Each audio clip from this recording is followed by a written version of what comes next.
ఆంధ్రప్రదేశ్ రాష్ట్రానికి గుండెకాయ లాంటి గోదావరి డెల్టా సాగునీటి రంగంలో మునిపెన్నడూ లేని ఉత్కంఠ రేగుతోంది. ఒకవైపు భీకరమైన సూపర్ ఎల్నినో ప్రభావం, మరోవైపు గత 5 ఏళ్ల నిర్లక్ష్యం డెల్టా రైతాంగాన్ని సాగునీటి ఎదట్లోకి నెట్టాయి.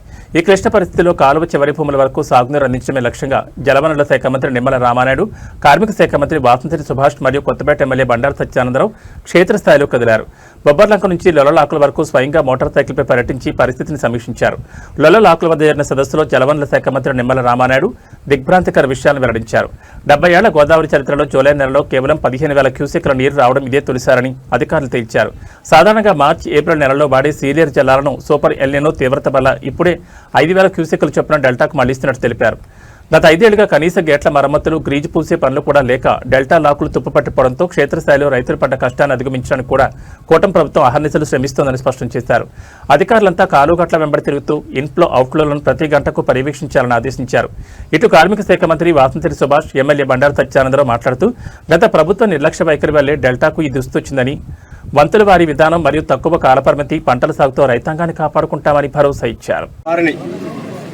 గొడ్డల పార్టీ ప్రభుత్వం గత 5 ఏళ్ల కాలంలో చేసినటువంటి నిర్లక్ష్య వైఖరి వెరసి ఈనాడు రైతుల పాలిట శాపంగా తయారైంది. ఈనాడు ఈ గడ్డి కాలంలో రైతులందరూ కూడా అప్లాండ్ రీచ్లో ఒకేదాని ప్రాబ్లమ్స్ ఉంటే, థైలాండ్ ప్రాంతంలో మరొక రకమైన ప్రాబ్లమ్స్తో పంటకు నీరు అందక ఇబ్బందులు పడే పరిస్థితి తలెత్తుందంటే ఇది కాలానుగుణంగా చేయలేనటువంటి గత ప్రభుత్వం యొక్క నిర్లక్ష్య వైఖరి, దానికి తోడు ఈ వాతావరణ పరిస్థితులు ఈనాడు యొక్క ఇబ్బందులు తలెత్తాయి. దానిని రైతులకి ఏ విధంగా ఇక్కడ న్యాయం జరుగుతుంది అనేది గమనించడం కోసం వర్లంకి వచ్చి ఈనాడు ఈ రైతుల యొక్క సమస్యలు తెలుసుకుంటూ అధికారులను కూడా వెంట పెట్టుకుని ఈ లాకులు తిరుగుతూ రైతులకు సాగునీరు ఇబ్బందులు చేసే కృషి నిజంగా హృదయపూర్వకంగా గోదావరి డెల్టా రైతాంగం తరపున ఆయన అభినందిస్తూ ఉన్నాను. దీనికి వారు అన్ని విషయాలు కూడా చెప్పారు. సత్వర పరిష్కారాలు కొన్ని ఉంటాయి, శాశ్వత పరిష్కారాలు కొన్ని ఉంటాయి. వాటి మీద గౌరవ ముఖ్యమంత్రి గారి దృష్టికి తీసుకెళ్ళి రామానాయుడు గారు ఆల్రెడీ దాని గురించి వర్కౌట్ చేస్తూ ఉన్నారు. ఇక్కడ మన ప్రాంతానికి వచ్చేసరికి లొల్లా మెల్పాలెం రైతులకు ముగ్గు సమస్య ఉంది. అక్కడ రాలి సర్ప్లస్ వీరు నిర్మాణం చేయాలి. ఇక ఈ యొక్క అప్పలాండ్లో ఉన్న రిచ్చాలి పంపింగ్ స్కీముల సమస్యలు కూడా చూడటం జరిగింది. కల్లర్ వచ్చి పంపింగ్ స్కీము, పేరవాడ పంపింగ్ స్కీమ్ కూడా ఆయన చూడటం జరిగింది. ఈ విధంగా ఏ విధమైన ఇప్పుడు ఆంధ్రప్రదేశ్ రాష్ట్రానికి ఒక గుండెకాయలని అటువంటి గోదావరి డెల్టా కూడా ఈరోజు మరి ఉపద్రవం వచ్చినటువంటి పరిస్థితి. దానికి 2 రకాలుగా, ఒకటి సూపర్ ఎల్నినో ప్రభావం, రెండవది గత 5 సంవత్సరాల జగన్మోహన్ రెడ్డి పాలన పాపం ఫలితం. ఎందుకంటే ఈరోజు మనం చూస్తూ ఉన్నాం గోదావరి 70 సంవత్సరాల చరిత్రలో ఈ 15,000 క్యూసెక్కుల నీరు ఈ జూలై నెలలో రావడం ఇదే ప్రథమం అని చెప్పి ఇరిగేషన్ అధికారులు చెప్తూ ఉన్నారు. ఏదైతే ఎప్పుడు కూడా మనం వాటర్ కేర్ సిటీ గోదావరికి వస్తే మనము సీలేరు నుంచి మార్చి, ఏప్రిల్ నెలలో తీసుకుంటాం రబీ టైంలో. అటువంటిది జూలై నెలలోనే మేము ఇప్పుడు సీలేరు నుంచి 4,000, 5,000 క్యూసెక్కుల నీరు తీసుకుని ఇవాళ కిందకి గోదావరి డెల్టాకి పంపిస్తూ ఉన్నామని అంటే ఇంకా గోదావరిలో ఇన్ఫ్లో ఏ మాదిరిగా అడిగంటిందనేది మనందరికి కూడా అర్థమవుతున్నటువంటి పరిస్థితి.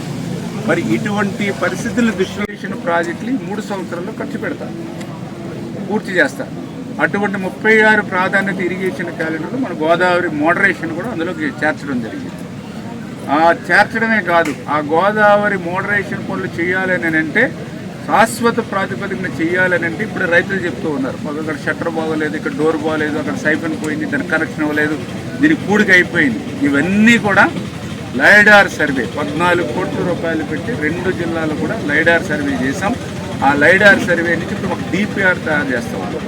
అంటే ఆ డిపిఆర్ కనుక వస్తే ధవళేశ్వరం హెడ్ స్లూయిస్ దగ్గర నుంచి ప్రతి లాకు, ప్రతి షట్టరు, ప్రతి కాలువ, ప్రతి డ్రైను, సముద్రంలో కలిసే ప్రాంతంలో కూడా డ్రెడ్జింగ్ కూడా ఏ మోతాదులో ఎంత మేర పేరుకుపోయింది, ఎంత మేర తీయాలి మొత్తం. పాత్రికేయ మిత్రులందరికీ నమస్కారం. గత 5 ఏళ్ల పాలనలో మనం ఇరిగేషన్ మినిస్టర్లు చూసాం.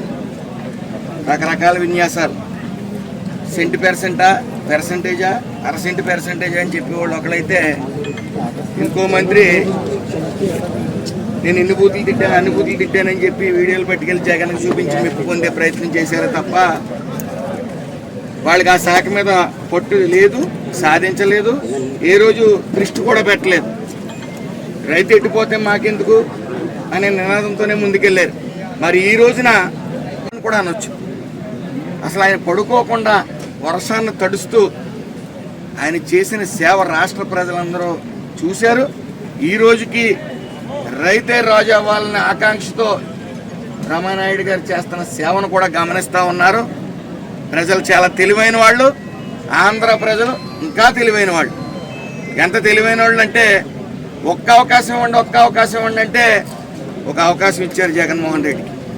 ఆయన చేసిన విన్యాసాలు, ఇటు గులకరాయి నాటకం కానీ, గొడ్ల కానీ, కోడికత్తులు కానీ ఇవన్నీ చూసి 5 ఏళ్ళు పాలన చూసి 151 నుంచి 5 లేపి 11కు పరిమితం చేశారు. ఈరోజు ప్రజలు గమనిస్తూ ఉన్నారు. కాబట్టి కరెక్ట్ మ్యాన్ అంటే కరెక్ట్ ప్లేస్ అని రైతులందరూ కూడా సంతోషించదగ్గ ఇరిగేషన్ మంత్రిని లోకేష్ గారు కానీ, రామానాయుడు గారు కానీ నా శాఖ కిందకు వస్తారు. ఎందుకంటే వాళ్ళు కార్మికులు. ఏదో రోజున అంటే కార్మికులకు ఒక టైం ఉంటుంది, 8 గంటలు కానీ 10 గంటలు కానీ ఓటీలతో మహా అయితే 10 గంటలు పనిచేసే పరిస్థితి. వీళ్ళు దాన్ని అధిగమించి పడుకోకుండా పనిచేస్తుంటే వీళ్ళ అభిమానులు అందరూ కూడా వెట్టి చాకరీ చేయిస్తున్నామని నా మీద ఎప్పుడైనా కేసు పెడతారనే పరిస్థితి కూడా, ఆ భయం కూడా ఉంది. అయితే ఏదో విమర్శలు చేయాలి, అల్లకల్లోలాలు సృష్టించాలి, ఎక్కడైనా శవం కనపడితే చాలు ప్రత్యక్షం అయిపోతున్నారు. వాళ్ళకి చిత్తశుద్ధి లేదు. గత 5 ఏళ్ల పాలనలో చూసాం, ఏ రోజు కూడా ఎవరి పని వాళ్ళు, ఏ శాఖలో పని వాళ్ళు చేసేవారు కాదు. అపహాస్యం పాలు చేసేవారు ప్రతిదీ కూడా. వాళ్ళకి అవగాహన లేక ప్రెస్ ముందు వచ్చి ఆ ఇద్దరు గత 5 ఏళ్ల ఇరిగేషన్